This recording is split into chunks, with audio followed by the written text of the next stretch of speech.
하나님께서 하늘과 땅을 만드셨습니다. 그리고 가운데 있는 모든 만물을 만드셨습니다. 그리고 다시 말하면 티끌로 사람을 만드셨습니다. 그리고는 말씀하셨습니다. 창세기 2장 18절에 남자가 혼자 있는 것이 좋지 않으니 그를 돕는 사람 곧 그에게 알맞은 짝을 만들어 주겠다. 그리고는 하나님께서 남자를 잠들게 하시고 그가 잠든 사이에 남자의 갈빗대를 하나 빼가지고 그것으로 여자를 만들어 주셨습니다. 그리고 남자는 아버지와 어머니를 떠나 아내와 결합하여 한 몸을 이루게 된다라는 말씀을 해주셨습니다. 근데 여러분 이것은 간단하게 남자가 여자가 만나서 결혼을 한다는 그런 정도의 이야기가 아닙니다. 그런 의미가 아닙니다. 하나님께서 여자를 만드신 것은 남자 혼자 있는 것이 좋지 않으니 라고 하는 그런 말씀을 하시고 그를 돕는 사람 곧 그에게 알맞은 짝을 만들어 주겠다라고 그렇게 말씀하셔서 여자를 만드신 겁니다. 이럴 때 여러분 이 그를 돕는이라는 이 돕는 말이라는 것은 히브리 말로는 에제르라는 단어를 쓰게 됩니다. 여러분 이것은 보통 하나님께서 사람을 도우실 때에 에제르라는 단어를 쓰게 됩니다. 그러면 사람이 사람을 도울 때는 여러분 어떻게 쓰겠습니까? 그건 야샤라는 단어 쓰게 됩니다. 또는 쿰이라는 단어를 쓰게 됩니다. 그러니까 창세기 49장 25절에 너희 주상 하나님이 너를 도우시고 전능하신 분께서 너에게 복을 베푸시고 이럴 때는 여러분 에제르라는 말입니다. 그러니까 돕는 배필이라고 그래가지고 그냥 여자가 남자를 돕는 그 정도가 아니고요. 오히려 조금 더 분명하게 얘기한다면 여자가 남자를 돌본다라는 그런 의미를 가지고 있습니다. 제가 살아보니까 여러분 또 여러분 사는 거 보니까 대본이 여자가 남자를 돌보더라고요. 남자들이 큰 소리를 쳐서 그렇지. 분명한 것은 여러분 서로를 위하여 만들어진 존재라고 하는 겁니다. 다시 말하면 사람은 처음부터 혼자 살아갈 수 없는 존재라고 그 얘기를 해주고 있습니다. 그렇습니다. 사람은 살아가면서 남을 돕기도 하고 남의 도움을 받고 살아가게 됩니다. 이게 사람의 삶의 모습입니다. 그래서 빌립보서 2장 4절에 보면 이렇게 말씀하셨습니다. 또한 여러분은 자기 일만 돌보지 말고 서로 다른 사람의 일도 돌보아 주십시오. 심지어 예수님께서는 요한복음 15장 13절에 이렇게 말씀하셨습니다. 사람이 자기 친구를 위하여 자기 목숨을 내놓는 것보다 더 큰 사랑은 없다라고 말씀을 하셨습니다. 그러면 우리가 이 말씀 앞에서 아멘, 이걸 대부분의 사람들이 친구를 찾습니다. 그러나 우리는 여러분 과연 누가 나를 위하여 목숨을 내놓을까 하는 생각으로 여러분 친구를 찾습니다. 나는 누구를 위해서 죽을까? 그렇게 친구 찾는 게 아니란 말이죠. 왜냐하면 사람에게는 또 다른 면이 있기 때문에 그래요. 우리 어른들이 그런 얘기를 했어요. 남의 연병이 내 곱불만도 못하다. 이때 곱불이라는 말은 감기를 얘기하는 겁니다. 그러니까 내 작은 일로 인해서 남의 큰 일을 돌아다 볼 겨를이 없다라고 하는 그런 말이죠. 그럼 어떤 사람은 그렇게 말할 겁니다. 무슨 말입니까? 내가 사랑하고 나를 사랑한 사람이 얼마나 많은데요? 라고 되물을 겁니다. 근데 여러분 한번 곰곰이 한번 생각을 한번 해보십시오. 그 사람과 여러분의 인간관계를 한번 곰곰이 생각해 보십시오. 정말 아무 이해관계 없이 그렇게 만나는 사람입니까? 뭔가 되게 내게 유익이다 싶은 그런 생각으로 만나는 거 아닙니까? 예수님께서 마태복음 5장 46절 47절 이렇게 말씀하셨어요. 너희를 사랑하는 사람만 너희가 사랑하면 무슨 상을 받겠느냐? 세리도 그만큼 하지 않느냐? 또 너희가 너희 형제 자매들에게만 인사하면서 지내면 남보다 나을 것이 무엇이냐? 이방 사람들도 그만큼 하지 않느냐? 여기 나오는 세리는 유대 사람들이 엄청 싫어했던 사람이 세리였습니다. 그래서 세리들을 여러분 죄인으로 취급을 했어요. 그러니까 사랑하는 사람만 사랑하면 너희들이 싫어하는 바로 세리보다 못한 사람이다. 그 말씀이고요. 또 이방 사람들은 이 유대 사람 싫어했어요. 아예 세리나 아니면 어떤 그 죄인들이나 이런 사람들보다 더 싫어했던 사람이 이방 사람입니다. 아예 사람 취급 안 했던 사람입니다. 그런데 내 형제 자매와 내가 아는 내 형제 자매와만 인사하게 되고 다른 사람과 인사하지 않는다면 너희가 그렇게 싫어하는 이방 사람만도 못한 사람이다 라고 그렇게 말씀을 하고 있는 겁니다. 여러분 이 말씀은 2000년 전에 예수님께서 하신 말씀이에요. 그 당시 그랬다는 거예요. 그것도 하나님을 믿는다고 말하는 하나님의 백성이라고 말하는 유대 사람들이 그렇게 했다는 겁니다. 그러면 2000년이 지난 지금은 어떻습니까? 좀 나아졌습니까? 달라졌습니까? 아닙니다. 요즘 여전히 세상은 그렇습니다. 여전히 자기밖에 모릅니다. 이제는 국가적인 여러 모르는 문제도 여러분 자기 나라밖에 모릅니다. 이제는 뭐 동맹 이런 건 없습니다. 왜 그렇습니까? 모든 사람들이 가지고 있는 것으로 힘이 있다고 확신하기 때문에 그래요. 그래서 사람들은 가지려고 그럽니다. 많이 가지면 굳이 남에게 도움받을 필요가 없어요. 까닭이 없어요. 함께 살아가지 않아도 언제든지 여러분 나는 가지고 있으면 마음껏 살아갈 수 있다고 생각하기 때문에 그렇습니다. 여러분 그런데 그렇습니까? 정말 사람은 혼자서도 얼마든지 살아갈 수 있습니까? 마트에 가보면 혼자 뭐 해먹을 수 있도록 만든 음식 재료들이 얼마나 많은지 모릅니다. 여러분, 요만한 비닐팩 하나만 가지고 와가지고 물 부어가지고 다 끓이면 육개장이고 뭐고 여러분 다 나옵니다. 또 밥도 여러분 할 이유 없습니다. 무슨 반인가 뭔가 여러분 그거 갖다 사놓으면 다 끝나는 겁니다. 여러분, 그렇다고 해서 사람이 혼자 살 수 있다는 얘기는 아닙니다. 혼자 음식을 만들어 먹고 혼자 생활하는데 아무 지장이 없다 해서 혼자 살 수 있다는 얘기는 아닙니다.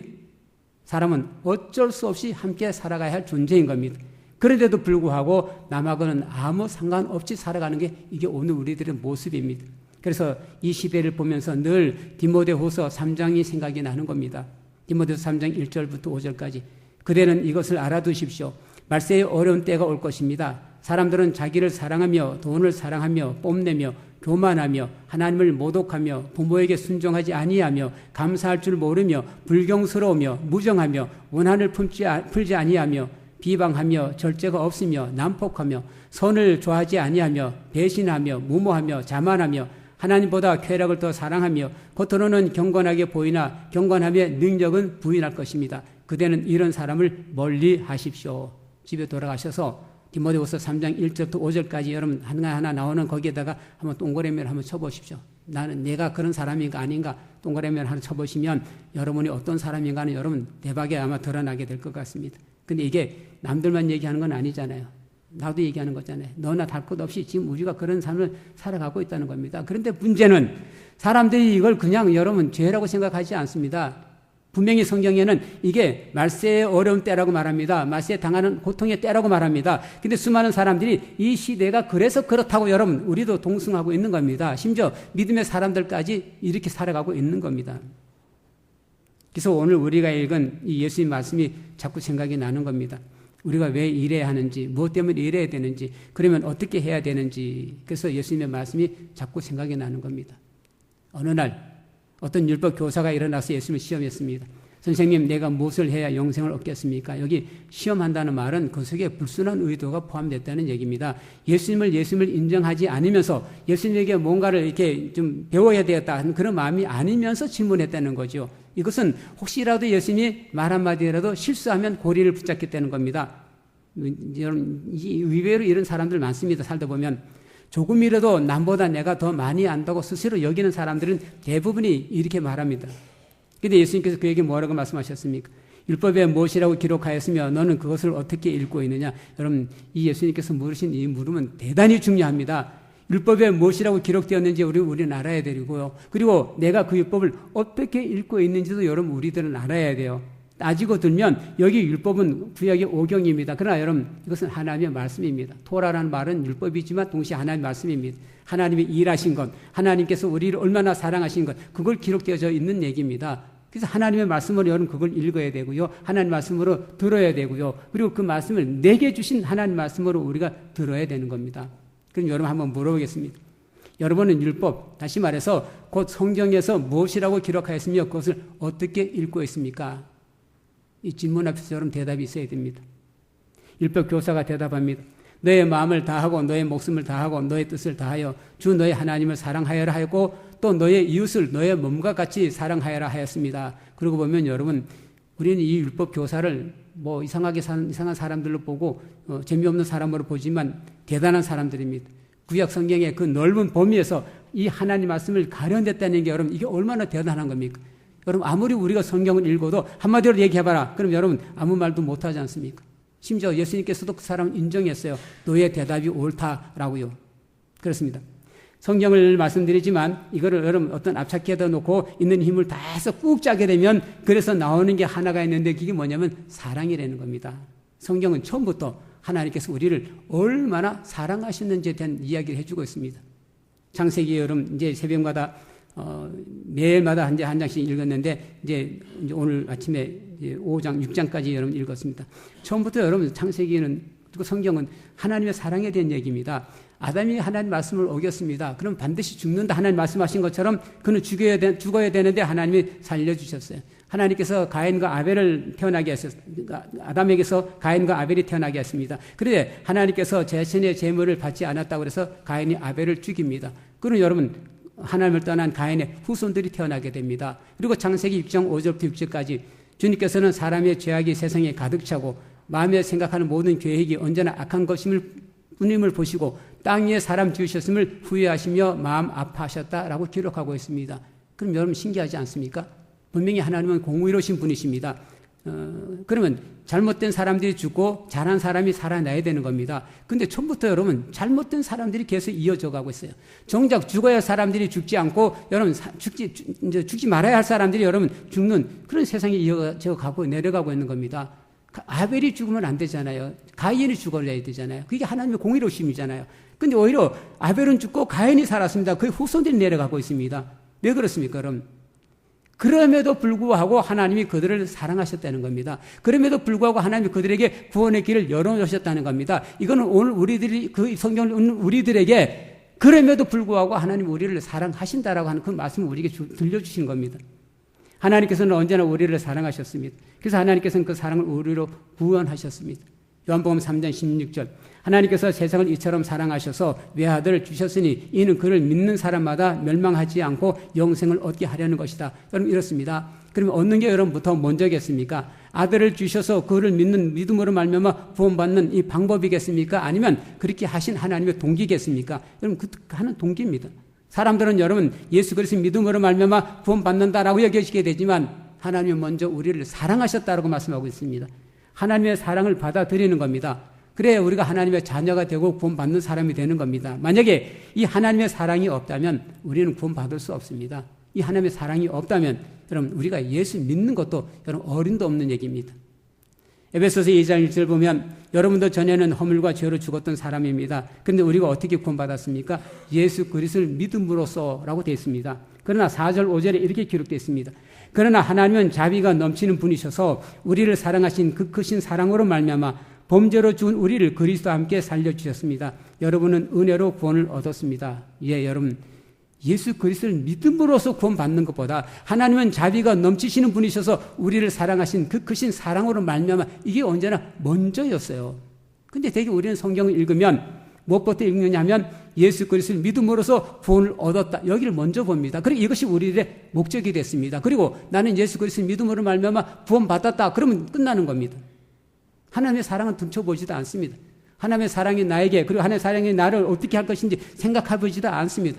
그렇게 우리가 먼저 보아야 할 것은 뭐냐면 하나님의 사랑입니다. 그래야 여러분 우리가 하나님을 사랑할 수가 있고요. 그래야 우리가 예수님을 사랑할 수 있고요. 그래야 우리가 그 사랑으로 믿음의 삶을 살아갈 수 있고요. 그래야 우리가 이웃을 사랑할 수 있는 겁니다. 그러니 그 사랑이 없으니 아무리 예수님께서 원수를 사랑하라고 해도 사랑 못하는 겁니다. 아무리 박해하는 사람을 위하여 기도하라고 했어도 우리는 그걸 못하는 겁니다. 그래서 예수님께서 그 율법교사에게 이렇게 말씀하셨습니다. 그대로 행하여라. 그리하면 살 것이다. 알고 있는 것도 여러분 대단한 일이잖아요. 그렇게 대답할 수 있는 것도 여러분 대단한 일입니다. 그러나 여러분 지켜야 됩니다. 행동이 있어야 됩니다. 사랑은 사랑해야 사랑인 것입니다. 우리는 이게 잘 안 됩니다. 마음을 다하고 목숨을 다하고 뜻을 다하여 주 하나님을 사랑해야 됩니다. 그리고 이웃을 내 몸과 같이 사랑해야 됩니다. 두 가지 얘기를 했습니다. 하나님을 사랑하는 것, 이웃을 사랑하는 것. 근데 하나님을 사랑하는 것에 대해서는 별 문제가 없습니다. 왜? 한 분밖에 없으니까. 우리가 마음을 다하고 목숨을 다하고 뜻을 다하여 하지 않아서 그렇지. 그래도 우리는 하나님을 사랑한다고 그렇게 고백하고 있는 거니까. 그러나 문제는 누가 내 이웃이냐라고 하는 겁니다. 사실은 가는 길 멈추고 사람을 돌봐주기라는 여러분 이건 쉬운 일 아닙니다. 그러다가 만약에 여러분 그 사람 돌봐주다가 약속 시간에 늦으면 어떻게 됩니까? 또 그 사람을 돌보다가 귀찮은 일이 생기면 어떻게 하게 됩니까? 여기 제사장 레위 사람을 보십시오. 그들은 그냥 지나쳤습니다. 그러면 그들은 그 강도 만난 사람을 못 봤을까요? 당연히 봤습니다. 그런데 그들은 그냥 지나쳤습니다. 왜? 보는 게 달랐기 때문에 그렇습니다. 그들은 제사장입니다. 성전에서 일하는 사람들입니다. 그렇게 그들은 시체를 만지면 안 되는 법이 있습니다. 만약에 그가 갔다가 만약에 만졌는데 그 사람이 죽은 사람이면 어떡합니까? 하나님 일을 할 수가 없습니다. 그들이 하는 하나님 일이 뭔 얘기냐면 하나님께 예배드리는 일입니다. 이건 정말 그들에게서 중요한 일입니다. 근데 그 사람을 돕는다고 했다가 그 중요한 일, 하나님께 예배드리는 일을 방치면 안 되지 않습니까? 그렇게 지나가는 겁니다. 보는 관점이 달라진 겁니다. 누가복음 14장 15절 이하에 예수님께서 말씀하신 잔치 이야기가 나오게 됩니다. 어떤 사람이 큰 잔치를 베풀고 진작에 초청한 사람들을 이제 보내서 오늘 잔치가 벌어져서 오십시오. 그런데 모든 사람들이 다 할 일이 있다는 겁니다. 한 사람은 밭을 사서 가봐야 된답니다. 또 한 사람은 결의소 5쌍을 쌓았기 때문에 가서 또 시험해봐야 된답니다. 또 한 사람은 장가를 들어서 아내를 맞이해야 된답니다. 근데 여러분 보십시오. 이들의 말이 정당하잖아요. 잘못된 것 있습니까? 자신에게 닥친 중요한 이 일을 다 팽개치고 그 잔치집에 가서 그 음식 먹는다는 게 그게 쉬운 일이겠습니까? 잔치집 주인에게야 나중에라도 다시 만나서 인사하면 되잖아요. 그날 내가 특별한 일이 있어서 가지 못했다고 미안하게 됐다고. 그럼 되잖아요. 근데 결국 이 사람들이 잔치에 참석하지 않았습니다. 그들의 말은 다 맞는데 어떻든지 간에 잔치 음식을 먹어보지 못했어요. 결국 하나님의 나라에서 먹을 수 있는 음식을 놓친 거라고 성경은 말하고 있는 겁니다. 구원을 받지 못한 거라는 겁니다. 그런데 우리도 마찬가지로 여러분 얼마나 많은 핑계를 대는지 모릅니다. 하나님 일에 대해서, 이웃에 대해서. 잘 아는 대로 사울왕은 하나님 말씀을 어긴 것에 대해서 핑계를 댔습니다. 분명히 하나님께서 말씀하셨어요. 사무엘하 15장 2절 3절에 만군의 주가 말한다. 이스라엘이 이집트에서 나올 때에 아말렉이 이스라엘에게 한 일, 곧 길을 막고 대적한 일 때문에 아말렉을 벌하겠다. 너는 이제 가서 아말렉을 쳐라. 그들에게 딸린 것은 모두 진멸시켜라. 사정을 보아줘서는 안 된다. 남자와 여자, 어린아이와 젖먹이, 소떼나 양떼, 낙타와 나귀 등 무엇이든지 가릴 것 없이 죽여라. 근데 사울왕이 그 백성들을 모조리 쳐서 죽이면서 아가광과 양떼와 소떼 가운데 가장 좋은 것들, 기름진 짐승과 어린 양과 좋은 것들은 무엇이든지 간에 아깝게 여겨서 진멸하지 않았다라고 기록하고 있습니다. 사무엘이 와서 그 사울왕을 책망합니다. 그래서 사울왕이 핑계를 댑니다. 그것은 아말렉에서 빼앗은 것입니다. 우리 군인들이 예언자께서 섬기시는 주 하나님께 예물을 바치려고 양떼와 소떼 가운데서 가장 좋은 것을 남겨두었다가 끌고 왔습니다. 그 나머지 것들은 우리가 진멸하였습니다. 여러분 가볍게 넘어갈 얘기지만 이거는 엄청 무서운 얘기입니다. 남자와 여자 심지어 어린아이와 젖먹이까지 죽였음에도 불구하고 양떼와 소떼를 아까워서 남겼다는 얘기입니다.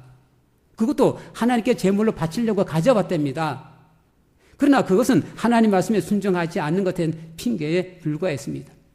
다니엘의 두 얘기가 나오는데 다니엘의 세 친구들 그들은 왕의 명령을 어겼습니다. 금신상에 절하라는 겁니다. 만약에 금신상에 절하지 않으면 불타는 화덕에 던져지는 왕의 법을 알았습니다. 그럼에도 불구하고 그들은 절하지 않았습니다. 결국은 불타는 화덕에 던져졌습니다. 여러분 이거는 얼마든지 핑계댈 수 있는 거 아니겠어요? 눈 딱 감고 여러분 한 번만 절하면 되는데 그거 못하겠어요? 그렇게 여러분 하나님 한 번만 제가 이걸 하겠습니다. 그리고 저는 죽지 않고 살아서 열심히 신앙생활하고 열심히 하나님 일도 하겠습니다. 여러분 그러면 되는 거 아니겠습니까? 그런데 그들은 그렇게 하지 않았고 불타는 화덕에 던져졌습니다. 그런데 하나님께서 그들을 살려주셨습니다. 그리고 다니엘 얘기가 나옵니다.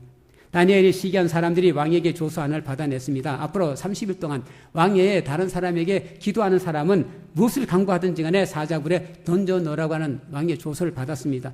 그러나 다니엘은 자기 다락방에 올라가서 예루살렘을 향하여 창문을 열어놓고 보란듯이 여러분 기도합니다. 그래서 다니엘을 시기한 사람들도 보란듯이 그를 잡아갔습니다.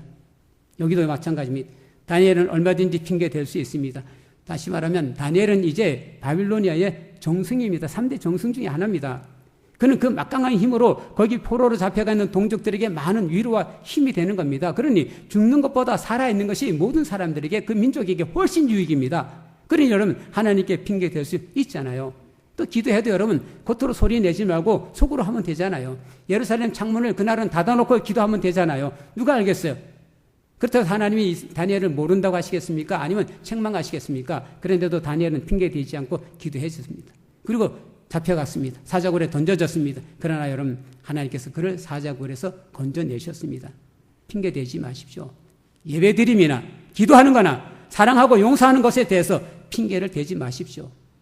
하나님 앞에 핑계 대봐야 아무 소용이 없습니다. 왜냐하면 하나님은 우리 중심을 아시기 때문에 그렇습니다. 그렇게 하나님 말씀에 그냥 순종하십시오. 여기 사마리아 사람이 있습니다. 그는 따지지 않았습니다. 이 사람이 내가 좋아하는 사람인지 아닌지, 이 사람이 유대 사람인지 아니면 이방 사람인지 어떤 사람인지 따지지 않았습니다. 내가 이 사람을 도와줌으로 말미암아 이 사람이 나에게 어떤 이익이 되는지 따지지도 않았습니다. 망설이지도 않았습니다. 핑계대지도 않았습니다. 33절에 보면 그러나 어떤 사람 사마리아 사람은 길을 가다가 그를 보고 측은한 마음이 들어서 개역 성경은 불쌍한 마음이 들어서라고 기록하고 있습니다. 측은한 마음이 들었어요. 여러분 우리 길 지나가다 이런 사람 보면 측은한 마음이 안 생기겠어요? 비켜간 제사장이나 외의 사람도 측은한 마음이 생겼을 것입니다. 그래서 그는 딴 생각이었습니다. 다르게 보았습니다. 그 지나간 겁니다. 그렇게 여러분 중요한 것은 그 다음입니다. 34절 35절. 가까이 가서 그 상처에 올리기브든가 포도주를 붓고 싸맨 다음에 자기 짐승에 태워서 여관으로 데리고 가서 돌보아 주었다. 다음날 그는 2데나리온을 꺼내서 여관 주인에게 주고 말하기를 이 사람을 돌보아 주십시오. 비용이 더 들면 내가 돌아오는 길에 갚겠습니다. 이 사마리아 사람은 그렇게 했습니다. 강도 만난 사람이 누군지 모릅니다. 이방 사람인지 사마리아 사람인지 그가 싫어하는 유대 사람인지 그것도 모릅니다. 여러분 그건 그렇게 중요하지가 않습니다. 그런데 우리는 참 많은 걸 따집니다. 평소에 사람이 내게 어떻게 했는가를 따집니다. 내가 좋아하는 사람인가 아닌가를 따집니다. 심지어 내가 좋아하는 사람과 어떤 관계가 있는지까지 따집니다. 지금 내가 바쁜지 안 바쁜지 그것 따집니다. 심지어 아마 저 사람은 나쁜 사람일 거야. 그래서 저런 일을 당했나 봐. 그리고 그냥 지나가 버리고 맙니다. 제발 따지지 마십시오. 그냥 측은히 여기십시오. 그냥 불쌍히 여기십시오. 그리고 도와주십시오. 그리고 사랑하십시오. 마태복음 7장 1절 2절에 너희가 심판을 받지 아니하려거든 남을 심판하지 말아라. 너희가 남을 심판하는 그 심판으로 하나님께서 너희를 심판하실 것이요 너희가 대질하여 주는 그대로 너희에게 되어서 주실 것이다. 저는 이 성경 읽으면 이게 가슴이 철렁합니다. 온몸이 소름이 끼칩니다. 여러분 우리가 그렇게 따지면 하나님께서도 우리를 그렇게 따지신다는 거잖아요. 우리는 여러분 제가 여러분을 봐도 여러분 다 모릅니다. 그래서 따질 것도 이 부분적인 것밖에 안 됩니다. 눈에 보이는 것밖에 안 됩니다. 그러나 우리의 중심까지 아시는 하나님이 우리를 따지시게 되면 여러분 우리는 어떻게 할 겁니까? 그리고 예수님께 율법 교사에게 물었습니다. 너는 이 세 사람 가운데 누가 이 강도 만난 사람이 이웃이 되어 주었다고 생각하느냐? 여러분은 어떻게 생각하십니까? 제사장, 레위, 사마리아 사람 이 세 사람 가운데 누가 강도 만난 사람이 이웃이 되어 줬다고 여러분 생각하십니까? 예. 율법 교사도 그렇게 말했습니다. 자비를 베푼 사람입니다. 그래서 예수님께서 말씀하셨어요. 가서 너도 이와 같이 하여라. 여러분 이제 우리가 그렇게 해야 됩니다. 우리가 그렇게 해야 됩니다. 그러나 여러분 이것을 너무 무겁게 생각하지 마십시오. 이웃사랑이라 그래가지고 그게 뭐 어마어마한 건 아닙니다. 요즘 사마리아 사람이 한 것을 보십시오. 자기가 가지고 있는 올리브 기름과 포도주로 상탄한 것을 부었습니다. 그리고 자기가 갖고 있는 이 짐승으로 그를 여관으로 태워갖고 갔습니다. 그리고 하룻밤 묵으면서 그 옆에서 돌봐주었습니다. 아침에 길을 떠나면서 2데나리온을 여관 주인에게 주고 부탁했습니다. 1데나리온은 당시 노정다 하루 품삯입니다. 여러분 이 정도면 우리도 얼마든지 할 수 있지 않겠어요? 우리도 이 정도면 얼마든지 할 수 있어요. 더욱 중요한 건 여러분 우리가 모두 죄인이라는 겁니다. 너나 아까도 다 죄인이라는 겁니다. 우리가 마음에 생각하는 모든 계획은 언제나 악한 것뿐이랍니다. 그래서 이사야도 성전에서 하나님의 영광을 보고 이렇게 외칩니다. 이사야 6장 5절 재앙이 나에게 닥치겠구나. 이제 나는 죽게 되었구나. 나는 입술이 부정한 사람인데 입술이 부정한 백성 가운데 살고 있으면서 왕이신 만군의 주님을 만나 뵀다니 자기는 입술이 부정한 사람이라는 거예요. 그런데 자기 주변에 있는 모든 백성들도 다 입술이 부정한 사람이라는 겁니다. 이게 여러분 우리의 본질입니다. 근데 하나님께서 우리를 사랑하셨습니다. 그러니까 여러분 우리도 서로 사랑해야 됩니다. 그렇다고 여러분 오해하지는 마십시오. 이렇게 얘기하게 되면 어떤 사람은 그런데 왜 나를 사랑하지 않느냐, 왜 나를 도와주지 않느냐라고 말하는 사람도 있습니다. 예수님의 말씀은 강도 만난 사람이 이웃이 되어주라고 말씀하셨는데도 불구하고 나는 강도 만난 사람이니, 나는 가난한 사람이니, 나는 병든 사람이니, 그러니까 나는 당연히 도움 받아야 된다라고 말하는 사람도 있습니다. 아닙니다, 여러분. 여러분과 저는 예수 그리스도를 믿는 순간에 강도 만난 자에서 구원받은 사람이 우리인 줄 분명히 믿습니다. 성경 우리에게 말합니다. 우리는 가난한 사람 같으나 부유한 사람이요, 병든 사람 같으나 건강한 사람이요, 도움을 받아야 할 사람 같으나 우리는 넉넉하게 도울 수 있는 사람이라고 그렇게 말씀하십니다. 그렇게 우리는 얼마든지 할 수 있습니다. 다만 그렇게 하지 못하는 것은 우리 마음이 없는 겁니다. 용서하지 못하는 것도 마음이 없어서 못하는 겁니다. 하지 않으려니까 못하는 거지요. 아직도 내가 남보다 훨씬 나은 사람이고 여기기 때문에 그렇습니다. 나는 다른 사람의 도움이 없이도 얼마든지 살아갈 수 있다고 여기기 때문에 그렇습니다. 여러분, 저 난강 다리를 건너는 거 이미 누군가가 다리를 놓았기 때문에 우리는 건너는 겁니다. 그럼에도 불구하고 나는 아무의 도움도 없이 난강 다리를 건넌다고 우쭐대겠습니까? 사랑하는 성도 여러분, 오늘 본문의 여리고로 내려가는 길, 그 길은 정말 험한 길입니다. 성지순례 가게 되면 그 조지 스톤이라고 하는 곳이 있는데 그 언덕에서 이렇게 내려다 보게 되면 깊은 골짜기가 있고요. 그리고는 조그만 길이 여러분 그 내려가는 길인데 여러분 거기는 인적이 드문 길이에요. 지금도 인적이 드문 길이에요. 그러니 그 당시에 여러분 얼마나 인적이 드문 길이겠습니까? 그래서 강도가 많이 나타난 곳입니다. 여러분 우리가 살아가는 세상이 그렇습니다. 어느 누구도 강도 만나지 않는다는 장담을 할 수 없는 게 우리들이 살아가는 세상입니다. 이 여리고로 내려가는 길을 걷는 게 오늘 우리들의 삶입니다. 그러니까 여러분, 우리는 서로 사랑하고 살아야 되는 겁니다. 오히려 강도 만난 사람들이 이웃이 되어줘야 됩니다. 그래야 여러분 세상이 살아날 수 있습니다. 그렇게 돕느냐 마느냐 하는 이야기가 아니라 서로 사랑하고 함께 살아갈 것이 바로 우리 그리스도인들인 줄 분명히 믿습니다.